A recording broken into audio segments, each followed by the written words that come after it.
भारत के साथ मिलकर काम। ताइवान ने भी ऑफर कर दी है इंडिया को कि आप आएं और हमारे लिए काम करें। Taiwan has welcomed skilled Indians to work in sectors like technology and engineering. ये वही नेशन कर सकती है, वही कौमें कर सकती हैं जो अपने नौजवानों को, अपनी यूथ को तालीम दें, एजुकेशन दें, IITs हो वहां पर। ताइवान की सरकार खुद ही ओपनली कह रही है कि प्लीज इंडियंस हमारे देश में आइए, काम करिए। और आप लोगों की वजह से आप लोग हमारे रंग में भंग डालते हैं। तो इंडियन लोगों की हर सेक्टर में डिमांड है, चाहे वो IT का सेक्टर है, हेल्थ सेक्टर है या दूसरे, और इन लेबर में भी इंडिया के वालों की लोग मतलब इंडिया वालों को रखना ज्यादा पसंद करते हैं पाकिस्तानियों की निस्बत। अब यहाँ ये बताना चाहूंगा 1 लाख से ज्यादा वर्कर इस वक्त इजराइल में जा रहे हैं, तो इससे भारत का इन्फ्लुएंस बढ़ेगा। हमारे मुल्क में जो पाकिस्तानी हैं वो भी निकले, क्योंकि हमें पाकिस्तानी किसी भी फील्ड में चाहिए नहीं है। क्या पैगाम दिया आप लोगों ने दुनिया को कि ये है इंडिया की उसको कैप्चर करने को, मार्केट को कैप्चर करने को। और मैं आपको बताता चलूं कि द इम्पोर्टेंट थिंग इज कि इंडियन जो वर्कर्स हैं they are making an impact. तो और ये अच्छी बात है, तारीफ के काबिल है कि कहीं से अगर स्किल वर्कर चाहिए होते तो वो इंडिया फराहम करता है, प्रोवाइड करता है। उनकी उधर इतनी इज्जत है कि बंदा सोच नहीं सकता। हम जहाँ पे जाके बोलते हैं, पहले तो हम बोलते थे ना वी प्राउड टू बी ए पाकिस्तानी, लेकिन यकीन करें कि अब शर्म आती है जिस तरह। नमस्कार दोस्तों, कैसे आप सब? उम्मीद करते हैं आप सब बहुत अच्छे होंगे। दोस्तों आज का वीडियो काफी खास होने वाला है क्योंकि ताइवान ने भारत से और अमेरिका से दोनों से ही मदद मांगी है। हाथ जोड़ के बोला है कि हमारी मदद कीजिए। दरअसल दोस्तों ताइवान को चारों तरफ से चीन ने घेर लिया है और चीन ने मकसद बना लिया है कि ताइवान को अपनी कंट्री में शामिल करना है। तो दोस्तों क्या ताइवान की मदद करेगा भारत या अमेरिका? या भारत को भूलना नहीं चाहिए कि 2 दिन पहले ताइवान ने भारत को बहुत ही बड़ा ऑफर दिया था। इन्होंने बहुत सारे गंदे काम किए हुए हैं उधर। वहाँ पे जाके तो ये भी पाकिस्तानी जा कहते हैं कि हम इंडियन हैं, मुझे ऐसा सुनने में आया। वो ऐसे ही किसी को हेल्प के लिए बुलाया है तो उन्होंने इंडिया को सिलेक्ट किया है। और दूसरी बात ये है कि हर कंपनी जो मल्टीनेशनल कंपनी है, बड़ी बड़ी ऑर्गेनाइजेशन है, they want Indian employees in their company, क्योंकि उन्होंने साबित किया है अपने काम के हवाले से, अपनी मेहनत से, अपनी कोशिशों से। लेकिन सबसे ज्यादा पढ़े लिखे हैं, सबसे ज्यादा तरक्की कर रहे हैं और पूरी दुनिया को उनके लोग चाहिए।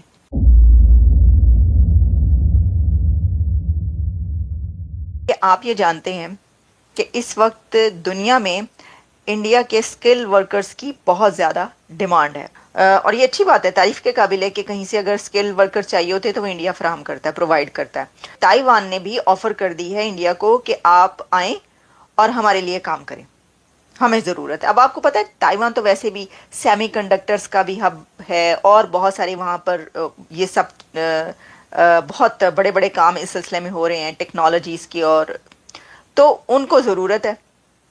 अब उन्होंने कहा कि ये अच्छा टाइम है, तो ताइवान ने भी कह दिया कि हमें भी इंडियंस की ज़रूरत है। भाई कहाँ, सारे आप ही ले जाएंगे। तो ये एक तरीके से आप कह सकते हैं कि अब जंग स्टार्ट हो गई है कंट्रीज़ के बीच इंडियन वर्कर्स के लिए। अब जो कंट्रीज़ हैं वो ये कह रहे हैं कि नहीं, हाँ स्किल्ड इंडियन वर्कर हमें चाहिए, और वो कह रहे हैं कि नहीं हमें चाहिए। सर ये आ गया दौर, ये मैं आपको बता रही हूँ। तो कहाँ बैठे हैं आप लोग, कहाँ सोच रहे हैं? ये वही नेशन कर सकती है, वही कौमें कर सकती हैं जो अपने नौजवानों को, अपनी यूथ को तालीम दें, एजुकेशन दें, IITs हो वहाँ पर।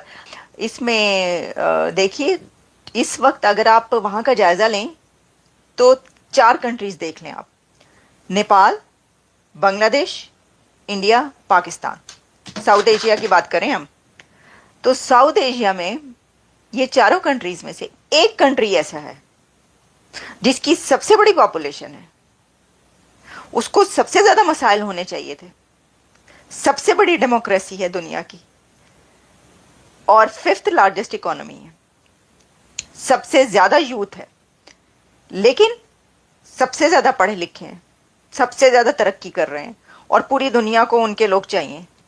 एक कंट्री ऐसे कैसे बन गया? और उसके साथ के जो 2-3 कंट्रीज़ हैं वो उससे ऑपोजिट साइड पर जा रहे हैं।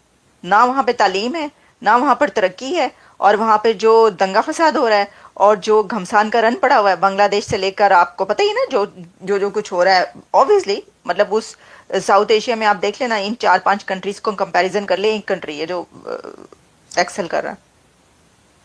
तो सीखना चाहिए उससे, देखना चाहिए ऐसा क्यों है। और इस तरह के स्किल्ड लोग वहाँ पे देखने को मिल रहे हैं, जिसकी वजह से दुनिया का रुख अब इंडिया की तरफ आ रहा है। बुनियादी जो वजूहात हैं वहाँ पे तिब के शोबे में भी वो तरक्की करें, उसकी ये है कि वहाँ के लोगों को मौके प्रोवाइड किए जा रहे हैं और वहाँ पे जो जदीद टेक्नोलॉजी इस टाइम पे लॉन्च हो रही है वो इंट्रोड्यूस कराई जा रही है और उस जदीद टेक्नोलॉजी को इस्तेमाल करते हुए वो अपने स्किल्स को बूस्ट अप कर रहे हैं और उनको उनके नताइज भी मिल रहे हैं। क्योंकि बेसिकली अगर पाकिस्तानीज़ को रिकमेंड किया जाए तो पाकिस्तानीज़ मोस्टली वहाँ पे जाके पाकिस्तानी को तो सबसे पहले एक मौका चाहिए कि वो पाकिस्तान से किसी तरह बाहर जाए। दूसरा, पाकिस्तान की गवर्नमेंट ही ऐसी है कि वो किसी टैलेंट को प्रॉपर उनको टैलेंट जो टैलेंट होता है लोगों में उनको वो इन्वायरमेंट प्रोवाइड भी नहीं किया जाता। तीसरी बात मैं ये कहना चाहूँगा कि भाई लोग जो यहाँ से पाकिस्तानी जाते हैं वो बेसिकली वहाँ जाकर करते हैं स्कैम और इलीगली तौर पे लो वेजेस पे जाके वहाँ पे कर देते हैं अपना वर्क स्टार्ट। उनको बेसिकली वर्क परमिट मिलता है थोड़ा सा 8 आवर्स पर डे का, लेकिन वो करते हैं 16 आवर्स पे जाके भी कर रहे होते हैं। तो इस वजह से जो उनकी रेपुटेशन है वो ख़राब होती है, जो पाकिस्तानीज़ को नहीं रिकमेंड कर रहे। उन्होंने अगर मुश्किल टाइम में किसी को हेल्प के लिए बुलाया है तो उन्होंने इंडिया को सिलेक्ट किया है।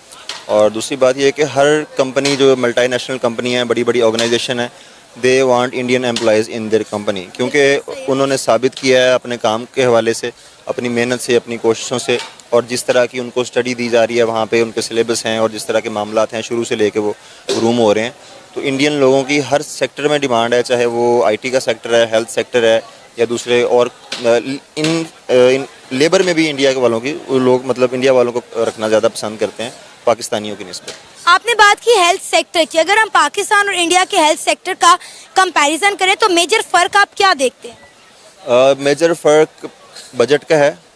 बजट का फ़र्क इस तरह से है कि ये नहीं है कि हमारा बजट कम है या उनका ज़्यादा है। वो इस तनाजुर में आपको देखना चाहिए कि इंडिया की अगर इकॉनमी या उनकी जो टर्नओवर है पूरी कंट्री का, उसका वो कितना % लगा रहे हैं अपनी हेल्थ पे और हम अपना पूरा जो है GDP का कितना % लगा रहे हैं। तो ये परसेंटेज में बहुत बड़ा फ़र्क है। उन्होंने अपने लोगों की हेल्थ को प्रायोरिटाइज़ किया हुआ है, उनको अपने लोगों की जानों की फ़िक्र है।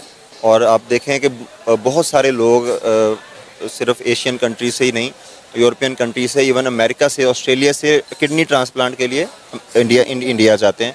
उसकी वजह यह है कि उनकी हेल्थ सेक्टर में जो नेक नामी है, उन्होंने जो नाम अपना कमाया उसकी वजह। आपने बात की दुनिया की, तो मैं बात करूंगी पाकिस्तान की।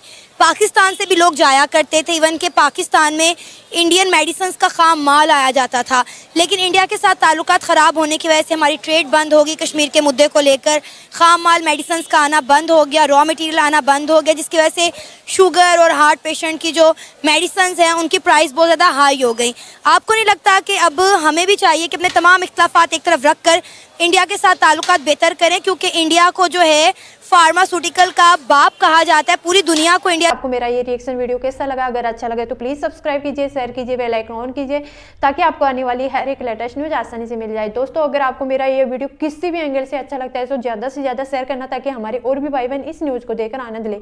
दोस्तों, जैसा कि आप लोगों ने देखा होगा कि वहाँ बांग्लादेश के पीछे पड़ रहा है म्यांमार, पाकिस्तान के पीछे पड़ रहा है तालिबान और ताइवान के पीछे पड़ चुका है चीन। दोस्तों, इन सभी ने भारत से मदद भी मांगी है, लेकिन आप देखो कि जिसको बनाया था उसी ने भारत को आंखें दिखा दी। दोस्तों, बांग्लादेश को बनाने वाला था भारत और भारत को ही आज बांग्लादेश आंखें दिखा रहा है। एक तरफ जो पाकिस्तान जो भारत के साथ आज़ाद हुआ था, आज उसकी कंट्री में जो लोग रहते हैं वो खुद बोल रहे हैं कि हम अभी तक आज़ाद नहीं हैं।